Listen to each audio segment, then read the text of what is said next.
नमस्कार, मानस मिश्रा वाली news India में आप सभी का बहुत बहुत स्वागत करता हूं। खबर आ रही है केरल के चुनाव से, जहां केरल में अब की बार चुनाव हुए और इसे लेफ्ट और कांग्रेस का गढ़ कहा जाता था, जहां लेफ्ट का पुरजोर यहां पर कहीं ना कहीं परचम लहराता था और कांग्रेस और लेफ्ट के बीच फाइट होती थी। वहां पर अब की बार बीजेपी ने जो परचम लहराया है 50 सीटों पर, जी हां, अपने दम पर 50 सीट लेकर आई है बीजेपी। और ये आंकड़े आप और हमें शायद बहुत सारे लोग कहें कि बीजेपी हर राज्य में अगर चुनाव जीत रही है, तो केरल, आखिरकार केरल में क्या ऐसी बात है जो बीजेपी यहां पर जीतने पर इतना हो हल्ला? क्योंकि इसको लिए इस जीत के बाद प्रधानमंत्री नरेंद्र मोदी ने लगातार एक के बाद एक ट्वीट किए हैं। वो ट्वीट भी दिखाऊंगा, वो आंकड़े भी दिखाऊंगा।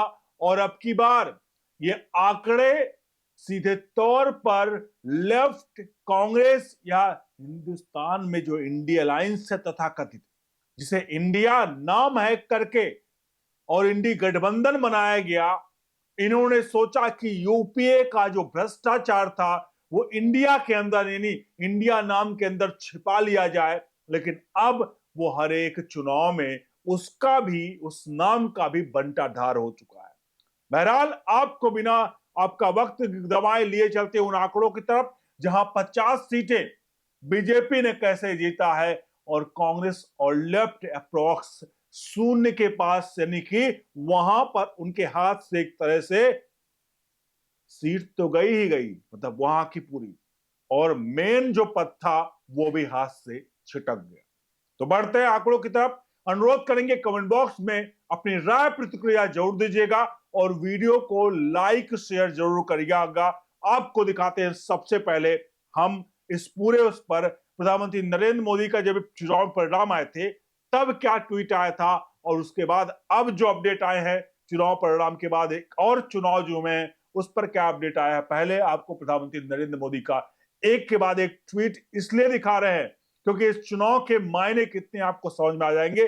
आपके सामने ये प्रधानमंत्री नरेंद्र मोदी का एक के बाद एक ट्वीट में आपको बताता हूं। पहले देखिए, आप सबसे नीचे से पढ़ेंगे क्योंकि देखिए, सबसे पहले प्रधानमंत्री नरेंद्र मोदी ने ट्वीट किया, my gratitude to all hard working BJP कार्यकर्ता who have worked among the people which has ensured a spectacular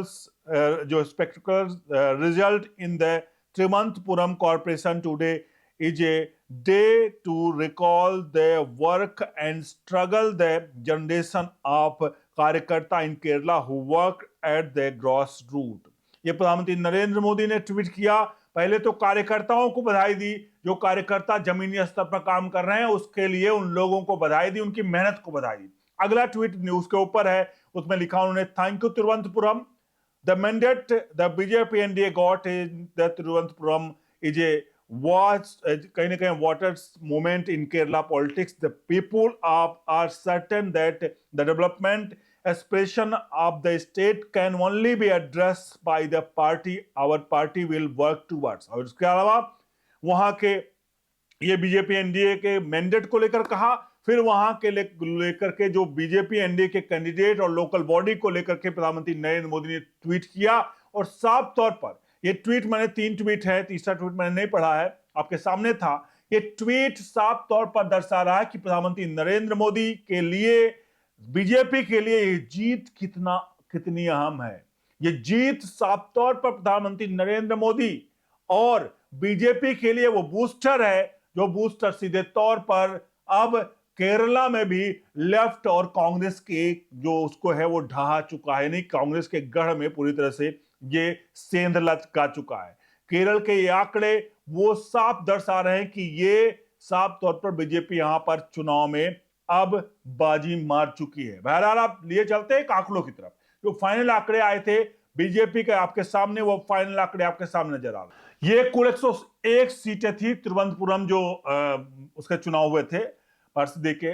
उन कुल 101 सीटों में बीजेपी के खाते में 50 सीटें, लेफ्ट के खाते में 29 सीटें, कांग्रेस के खाते में 19 सीटें और अन्य के खाते में 2 सीटें। कुल 101 सीटें थी।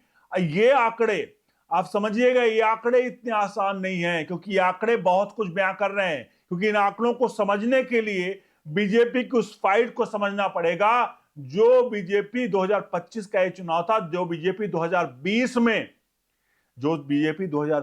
में इनके आंकड़े क्या थे। लेकिन पहले इसको चार्ट में दिखाते हैं। आपके सामने एक चार्ट नजर आ रहा है। ये ग्राफ जो आपको दिखा रहे हैं ऊंची बिल्डिंग, ये कुल 101 सीटों के आंकड़े हैं। ये ऊंची बिल्डिंग दर्शा रही है बीजेपी प्लस 50 सीटें, 29 सीटें लेफ्ट और 19 सीटें कांग्रेस और इसके अलावा 2 अन्य के खातों में। कुल 101 सीटें थी जहां 100 पे चुनाव हुए थे, एक सीट पर चुनाव नहीं हो पाया था। ये कुल आंकड़े मिलाकर 100 हो रहे हैं। 50 बीजेपी के, 29 लेफ्ट के और कांग्रेस के 19 और 2 अन्य के खातों में। अब ये आंकड़े तो आपके सामने दर्शा दिए। अब हम आपको दिखाएंगे इसके बाद एक और प्रमुख आंकड़ा, लेकिन उस प्रमुख आंकड़े पर दिखाएं क्योंकि इसके बाद जो फाइनल डेटा मैच हुआ है उसके बाद आपको समझ में आ जाएगी कि आखिरकार कैसे बीजेपी ने ये बड़ा सेंध लगाया है। आपको हमें ले चलना पड़ेगा चुनाव तुरंतपुरम जो म्युनिसिपल कॉर्पोरेशन का चुनाव हुआ था 2020 का, उसके आंकड़े देख लीजिए, क्योंकि उस आंकड़ों से आप स्ट्रगल को समझ सकते हैं कि बीजेपी ने कितना स्ट्रगल किया। आपके सामने वो आंकड़े ये आंकड़े हैं 2020 के। देखिए, तुरंतपुर म्युनिसिपल कॉर्पोरेशन के पिछले चुनाव 2020 में कुल 100 वार्ड थे। उस समय सीटों का वितरण जिस प्रकार से था, एलडीएफ यानी लेफ्ट डेमोक्रेटिक जो है फ्रंट, वो 51 से 52 सीटें जीती थी, यानी बहुमत मिला था उसको। ये 2020 का 51 से 52 सीटों पर थी एलडीएफ, यानी कि ये डेमोक्रेट जो लेफ्ट है वो 51-52 सीटें जीता था 2020 में।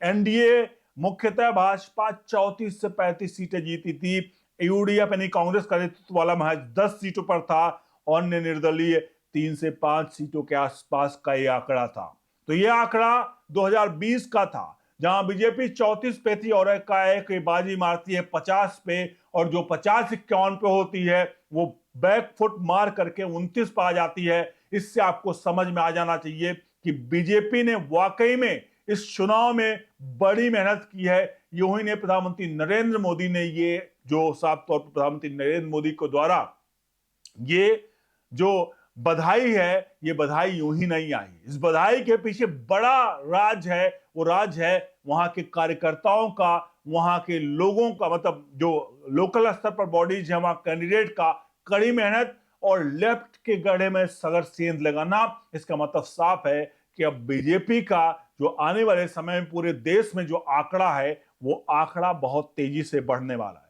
अब इन सबके बीच में आपको दिखाते हैं सबसे हम तिरुवनंतपुरम के जो सीट थी, जो पार्षद की उसमें सीट थी, उसमें आखिरकार जो चुने गए हैं मेयर, वो कौन चुने गए, क्योंकि मेनता इसमें मेयर चुने आते हैं। अब इसमें तिरुवनंतपुरम में आंकड़े आपके सामने हैं, तिरुवनंतपुरम के जो फाइनल चुनाव हुए उसके बाद मेयर के लिए। इसमें केरल की आपके सामने आंकड़े दिख रहे हैं।